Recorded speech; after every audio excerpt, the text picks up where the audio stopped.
everyone, and welcome to another review from Colour with Claire.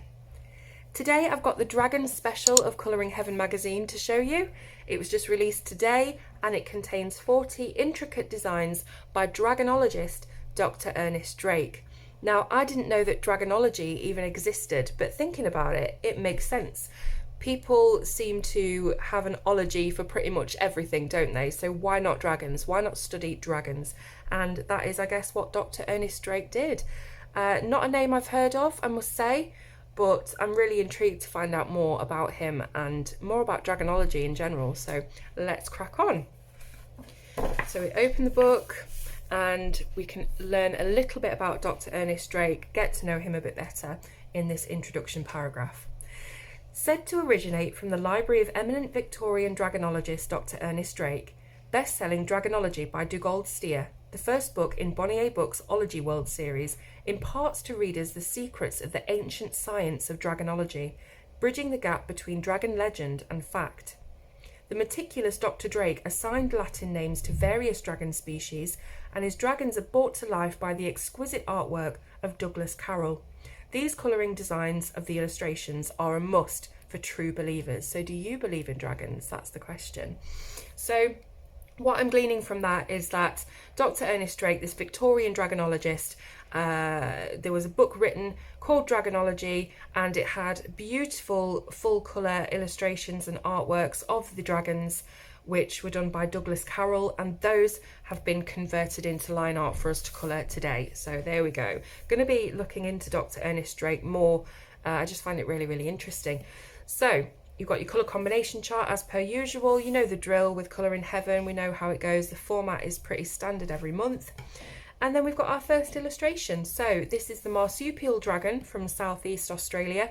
Now, if you recognise this cheeky little chappy, it may be because you've already seen him on a previous video that I did on my channel. I released the video this morning to go along with the release of this book, and this is how I coloured him. So I was given a advanced copy of this particular page to create a tutorial for you guys, and it's a double tutorial. So not only will you learn how to create this background orbital glow behind the dragon's head, you'll also learn how to create the beautiful sand to sea gradient that I used here in the background. So again, I will link the video in the description, but it is the last video that I posted, so if you just click on my channel you'll find it straight away.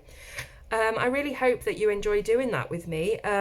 It was really, really fun, and I'm really, really pleased with how it's turned out. I hope you are as well. But yeah, I guess this just shows you a little bit of potential when you're looking at these black and white illustrations. I always like to try and colour something just to give you that sort of inspiration and see how they look with a dash of colour. So there we go, I'll put him away for now. So that was the first illustration, the Marsupial Dragon, Draco marsupialis. And then we have him again, but on a larger scale. So you're seeing his whole body now. And that is sort of kind of the format of the book. You'll see as we go through. So here we are, Marsupial Dragon. Once common throughout Australia, the Marsupial Dragon is now found only in the southeast, confined largely to the eucalyptus forests and foothills of the Blue Mountains. It remains one of the easiest dragons to spot at a distance, thanks to its distinctive bouncing gait similar to that of the red kangaroo. No other dragon has such an exuberant form of locomotion. It can cover up to 30 feet in a single bound. Marsupials are thought to intentionally start bushfires to make it easier to catch prey and to cause boulder avalanches by bouncing their unstable slopes in order to create new nesting sites. So a little bit mischievous, aren't they, really? Common coloration is green or blue with brownish yellow underparts, so clearly I completely skipped that memo. They have stubby spines along their back and heat-resistant scales all over their body. The head is small with little adornment apart from two white horns, and they use their ears expressively. Laid down and back is a sign of aggression. So, found out all about that dragon. It's so interesting. I'm sure this has all come from the Dragonology book, and it's awesome really to have a bit of backstory and give these guys a bit of character. So, yeah, there he is. Full body form of the Marsupial Dragon, also with his little baby. I don't know what they call young dragons or baby dragons. I'm sure Dr. Ernest Drake would tell us if he were here. So the next one we've got is the giant lily dragon, Draco americanus tex. commonly known as the moth dragon due to its habit of hunting only at night. Apparently, it typically feasts on buffalo, though cowboys out riding after dark may also be taken. So if you're around the North America region, if you're a cowboy or you own any buffalo, you need to look out for the giant lily dragon. It said that their iridescent feathers have a fur-like appearance and are usually purple through red, though red, blue and green variants are seen. Their body is completely covered in feathers with the exception of its bright yellow belly. The head is armed with a powerful snapping beak, usually yellow or orange. These descriptions really are quite scary, aren't they? But yes, so you can see when it said intricate at the front of the book, this really is the height of intricacy, really. You can see there are so many teeny tiny little scales that will need to be coloured in. You'll need to keep your pencil sharp for sure, or use fine liners, whatever. It's a single-sided book, so you can use whatever media you like. One tip I would say is that if you find all of these individual scales daunting, maybe just colour over them as one whole piece, or just put some shading in the side and just colour over them completely. You don't have to go in there and colour between every single line. The next one is the humming dragon, Draco minimus floralis. So this is otherwise known as the Argentinian humming dragon, the smallest of all dragon species, measuring perhaps 3 or 4 inches from nose to tail tip, and they feed on insects that visit flowers. They're capable of breathing fire, which it would produce as an involuntary movement if the spines along the back of its neck were stroked. I don't really want to read all of it out because I want to leave some for you to read when you get your copy, but it's really, really interesting. I could just read all of these out all day. But yeah, so this guy is tiny then. This is a real close-up. You can see him next to a butterfly. That would be really cute, wouldn't it, until he set you on fire. European dragon, Draco occidentalis magnus, maybe? So this is another one, like you can see the original, the first one that I did. It's encapsulated in this circular frame, and you've got the name of where it's from and then the country behind it, like the map. So this is the European dragon. Having colonised the globe, the European dragon has developed a talent for learning other languages and can now be found in mountainous regions throughout the world. Its hoarding instinct is strong in certain species and it's very adept at collecting treasure. So very much a Smaug type figure here. And as you can see, he's sat on top of his accumulated wealth, and he doesn't look like he's going to let you get anywhere near it anytime soon. This is the monkey dragon. So again, I don't know whether I mentioned this already, but they have so much character, these dragons. It really sets them apart from other dragon colouring books that I've seen before, which are all quite generic, beautiful, don't get me wrong, but you know, just very samey. Whereas these dragons, they really have personality and it's fantastic. So monkey dragon, Draco simius ovulator. The egg throwing monkey dragon. So not only does it look like a monkey, it also throws its own rock hard eggs at you before it launches its fiery attack. Wow. So this is a sea serpent, underwater one here, the Serpens monstruos, maybe. A variation of Leviathan, a giant squid or whale, has often been called the dragon of the seas. So it says they're usually blue, green, grey or yellow and are similar in appearance to sea snakes. So very, very interesting. I really like how it looks very, very fish-like, very aquatic, but still definitely has all those features of a dragon. And I love how scared all the fish around him look. Fantastic. So Chinese lung, Draco orientalis magnus. Of all the Asian dragons, the Chinese or imperial lung has the longest association with humans. Benevolent and wise, it's adept at a great number of the human arts and speaks many languages fluently. Found near rivers and lakes. Large males can propel themselves well over 100 feet in the air. Wow. The head is large, feathery mane, long whiskery feelers. This is just awesome. I could just read. I need to get the Dragonology book, I think, because this is really interesting me. But yeah, I love it. Then we've got the Korean Yong, Draco orientalis koreensis. So again, over Korea on the map here, you can see we've got the head. I love this guy. This is a confident dude, isn't it? Love it, love it, love it, love it. And there he is in his full form. Less friendly than its Chinese counterpart, the Korean Yong is nevertheless an intriguing and intelligent beast. It says that it prefers hot rather than cold water and bathes in the volcanic springs of its mountain home. This is the cockatrice, which I have actually heard of before. Gallicus halitosis. That's breath. That's bad breath, isn't it? Perhaps a distant relative of both dragons and phoenixes, and descended from the archeo. Oh no, I'm not even going to attempt that.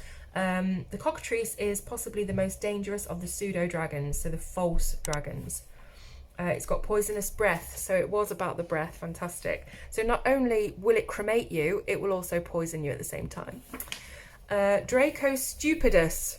So, need we explain anymore? This is the extinct Draco stupidus of Easter Island in the South Pacific, one of the few dragons known to have been a rapacious devourer of human beings. So it will eat you, but it will be done while it's doing it.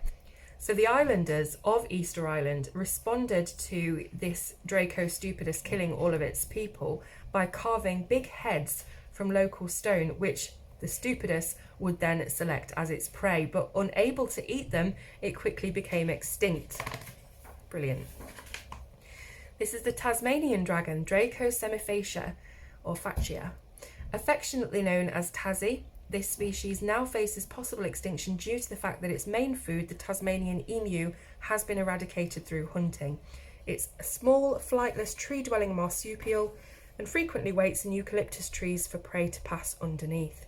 Then it glides down to make a surprise attack.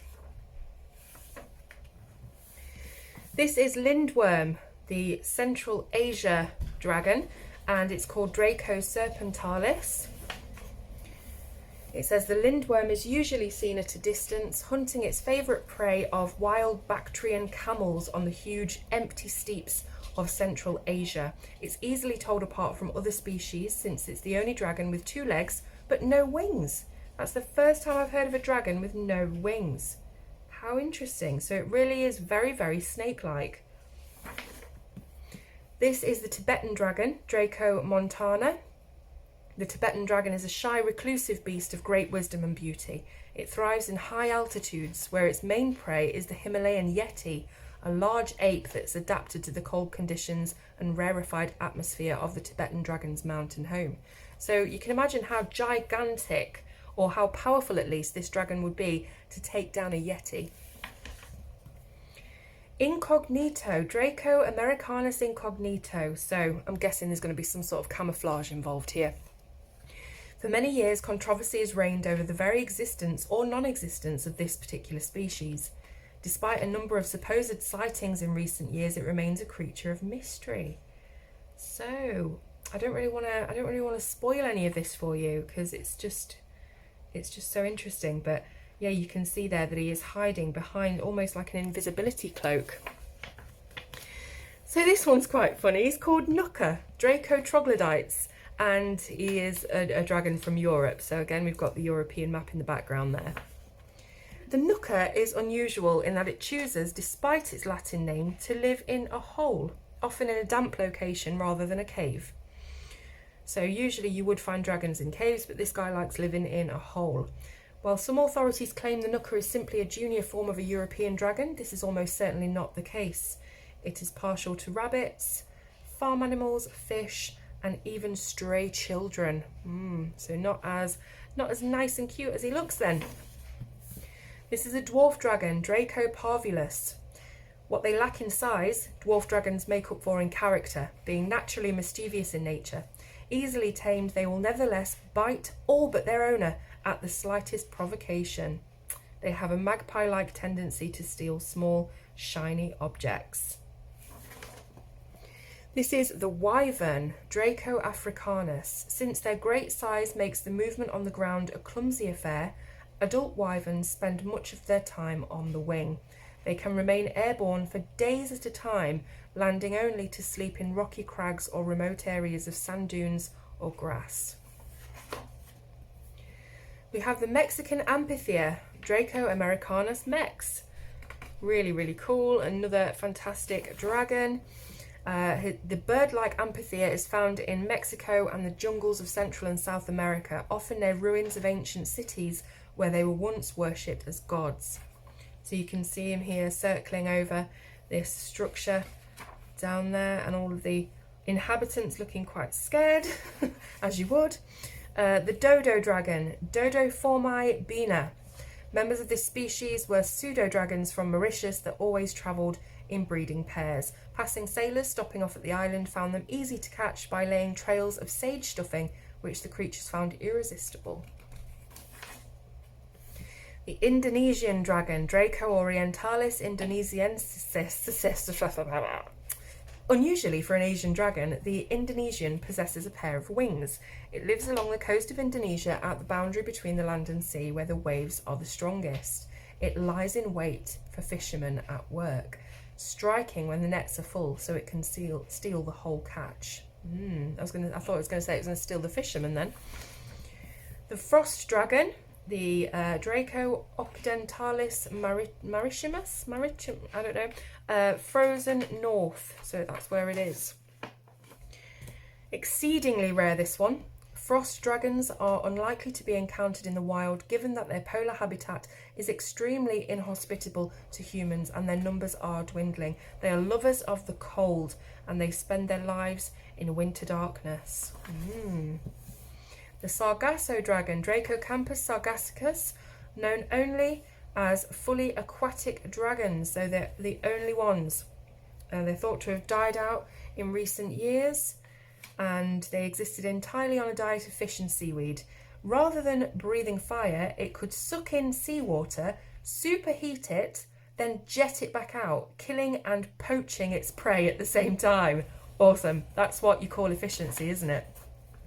Phoenix Dragon, Phoenix arabica, described by the ancient Egyptians as an immortal firebird that's reborn from the ashes of its nest. The phoenix is in fact a pseudo-dragon that sets its nest of cinnamon twigs on fire. It uses the flames as a bath to cleanse its plumage of parasites. So it's a peaceful creature that avoids confrontation, very unusually for these dragons. This is the Hydra, the three-headed dragon. It doesn't have a map behind it, so I guess you can find it anywhere. It's the Draco Hydra. A rare example of a dragon with cannibalistic tendencies. Its preferred food is other dragons' chicks. They have 3 to 7 heads, which are known to fight amongst themselves. Sounds like my kids. Gargoyle, Draco Occidentalis minimus. Masters of camouflage. The gargoyle can be found perching amidst the stonework of city buildings. So gargoyle, then, basically. They're most at home on rooftops or amongst the carvings of Gothic cathedrals, where they're often mistaken for gargoyles. This is the Indian Naga, and I really, really don't like this one. It freaks me out.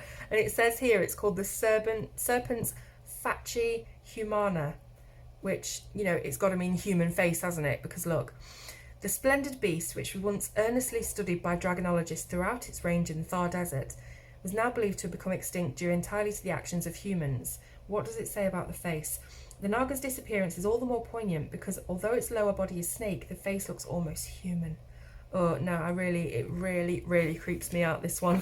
Let's move swiftly on. The Japanese Ryu, Draco Orientalis Japonicus. So again, we've got the Japan in the background, and this dude, I'm loving this long moustache here. Lovers of water, the Ryu, or I don't know how you would say that. They're found all over the islands of Japan, but encountered in greatest profusion in highly volcanic areas. Their lairs are underwater, in deep freshwater pools or shallow sea bays. They eat a wide range of foods from wild boar to carp, but they have an incurable fondness for wild cherries. How lovely. You can see he's reading a scroll here. So, it says that they can communicate in writing using wet alabaster as ink. This is just opening up a whole new world for me. Mega Dracosaurus Titanicus. The sight of the Mega Dracosaurus, the largest dragon ever known, may give some people cause to feel thankful that not all prehistoric dragon species, or proto-dragons as they're known, survived the calamity that destroyed the dinosaurs. This stands twice as tall as the tallest trees with an appetite to match. So, absolutely massive beast, this one. Wouldn't like to encounter him, would you? Dracanosaurus rex, one of the last prehistoric species of dragon, D-Rex as it's affectionately known, seems to have evolved to prey almost exclusively on early Homo sapiens. So you come across this guy, you're going to get it. Its lack of intelligence proved its greatest drawback when Homo sapiens invented the spear, thus it soon became extinct. So basically this is like a T-Rex, isn't it? You can see it's got those really, really teeny tiny arms, and yeah, still really cool though. Basilisk, Draco Basiliscus. So this is like the dude from Harry Potter, isn't it? The snake from Harry Potter. Although reported basilisk sightings point to a preference for lairs among the bluebell woods of southern England, its status as the guardian of Basel, Switzerland, suggests a wider range. The basilisk was thought to be able to kill its prey with a single glance, although we know that this is untrue.